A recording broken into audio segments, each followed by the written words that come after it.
गोटेगांव तहसील की बहुउद्देशीय सिंचाई परियोजना चिरचटा बांध में कुछ लोगों की बदनीयत और अधिकारियों की लापरवाही की वजह से हालात अच्छे नहीं हैं। जहां एक ओर बांध के पानी का पर्याप्त सदुपयोग नहीं हो पाता, वहीं कुछ दबंग स्वार्थी तत्वों द्वारा बांध की जमीन पर अतिक्रमण कर खेती की जा रही है। आपको बता दें कि शासन द्वारा कृषि को समृद्ध करने और फसलों की सिंचाई के लिए बेहतर सुविधा देने के मकसद से वर्ष 1975-76 में गोटेगांव तहसील के ग्राम चंदलौन, सर्रा, छीपर पानी और अन्य कई ग्रामों में सिंचाई सुविधा उपलब्ध कराने के मकसद से अब बहुउद्देशीय सिंचाई परियोजना प्रारंभ की गई थी। जल संसाधन विभाग द्वारा संचालित यह सिंचाई परियोजना अब अपने उद्देश्यों को प्राप्त करने में सफल नहीं हो पा रही है। एक ओर जहां जल संसाधन विभाग के वरिष्ठ अधिकारियों की अनदेखी के चलते नहरों के रखरखाव, संस्थागत खामियों सहित अन्य खामियां बनी हुई हैं, वहीं करीब 5 वर्ष से बांध स्थल पर बने गेस्ट हाउस के लिए फंड जारी न होने से वह पूरी तरह क्षतिग्रस्त हो गया है। इतना ही नहीं, जल संसाधन विभाग द्वारा प्रतिवर्ष करीब 110 एकड़ में किसानों को कृषि कार्यों के लिए पट्टे जारी किए जाते हैं। वर्ष 2022-23 में 1654 रुपए प्रति एकड़ के रेट से पट्टे जारी किए गए थे, लेकिन इनमें से कई लोगों ने फसल लेने के बाद भी अपनी दबंगाई दिखाकर विभाग को रुपए नहीं दिए।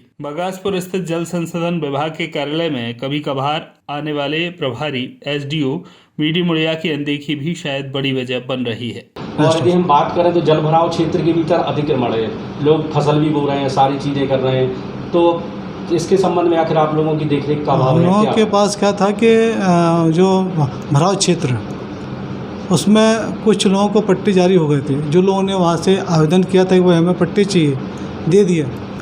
हुआ क्या कि उन्होंने पट्टे लिए 1 एकड़, है ना, और वहाँ पे कब्जा कर लिया 2 एकड़ में। ऐसा कुछ बहुत सारे केस उसमें हम लोग के नॉलेज में आया था। तो मैंने अभी बीच में हमारे अधिकारी ने, हमारे एसडीओ साहब ने एक आदेश किया था, तो वो पूरे भराव क्षेत्र का उन्होंने सर्वे किया था कि किस किस खेत में कौन कौन काबिज है और अपन ने किसको किसको कब्जे दिए। तो वो सब लिखा पढ़ी चल रही है कि किस आदमी का कभी कब्जा है वहाँ पर और उसके पास कितने हेक्टेयर का पट्टा है, उसने कितने वर्ष के पैसे दिया कि नहीं दिया। तो वो एक प्रक्रिया है, तो वो उसकी जांच चल रही है उसमें। लेकिन सर बात यदि हम करें तो पिछले कई सालों से देखा जा रहा है कि आप पट्टा जारी कर देते हैं लेकिन लोग अतिक्रमण करते हैं, आखिर कार्रवाई अब तक क्यों नहीं? मुझे अभी आए हुए करीब यहाँ पर 1.5 साल हुए हैं और मैंने आने के बाद सबसे पहले मैंने 3 दिन तक क्षेत्र में घूम करके जितना भराव क्षेत्र था उसके एक एक खेत की नपाई की मैंने और वहाँ के लोगों से पूछताछ की है। ये बहुत मतलब लंबी प्रक्रिया है क्योंकि उसमें पटवारी भी इन्वॉल्व है। उस गाँव के कोटवार लगते हैं, 2-3 कोटवार भी लगते हैं उसमें, और मतलब हमारे ऑफिस के जो अमीन साहब हैं, है ना, चौकीदार हैं और एसडीओ साहब हैं, नायब तहसीलदार हैं, ये सब एक पूरा टीम बैठ करके उसको अपने अपने तरह से रिकॉर्ड अपडेट कर रही है कि कौन कितने साल से काबिज है, नंबर 1 में और नंबर 2। मतलब नंबर 1 मतलब जो कि काबिज है तो पट्टे के उसके हमको पैसे दे रहा है गवर्नमेंट के, और बहुत सारे ऐसे लोग हैं कि जो कि काबिज तो हैं। गोटेगांव से अनिल जैन की रिपोर्ट।